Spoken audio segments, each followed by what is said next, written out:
Culture Geek avec Frédéric Simotel. Bonsoir Frédéric. Bonsoir Lucie. C'est un hommage ce soir que vous faites au père de l'informatique, Alan Turing. Voilà, Alan Turing, on fête les 100 ans de sa naissance. Alors c'est vrai que c'est quelqu'un d'assez méconnu, pourtant c'est véritablement le père de l'informatique. Il est né donc en 1912, c'est un mathématicien britannique. Il a créé cette machine, voilà, qui était la première, c'est le premier ordinateur tout simplement, qui à partir de calculs, on lui demandait de faire des additions, des soustractions, et bien répondait par des séries de 0 et des 1 imprimés sur un ruban. C'était le langage binaire, le langage des 0 et des 1. C'est la première fois qu'on réussissait à converser avec une machine. Une machine que les étudiants ont reproduit en Lego après. Voilà, alors ça c'est pour l'anecdote, ouais. Hein, c'est des étudiants, ça c'est l'actualité, c'est des étudiants de l'ENS Lyon qui ont reconstitué cette machine en Lego. Voilà, certains font la guerre des étoiles, la planète, l'étoile de la mort de Darth Vader. Ben, eux ont refait, voilà, on le voit à l'écran, cette machine de Turing. Alors il y a ça, 20 000 pièces, 1200 engrenages, 50 mètres de tuyaux, mais ça marche, voilà, c'est assez dire l'importance que cet homme a pour eux.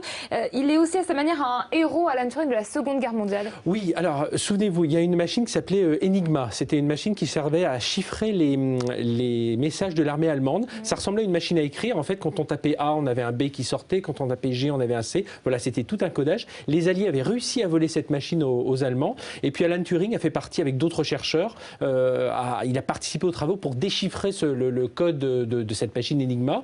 Et il y a réussi. Et ensuite, bah, ça a vraiment été l'un des tournants de la Seconde Guerre mondiale, puisque du coup, les Anglais ont repris le pas sur la flotte allemande, notamment parce qu'ils pouvaient déchiffrer leurs messages. Donc voilà l'importance aussi de ces travaux. Et donc c'est après la guerre qu'il invente le premier ordinateur. Voilà, il a poursuivi évidemment ses travaux informatiques et aujourd'hui, ces inventions, c'est ce qu'on a aujourd'hui tout autour de nous. Hein. Les lecteurs MP3, tout ça, ça vient de là. Il a inventé cet ordinateur, il l'a présenté en 1948.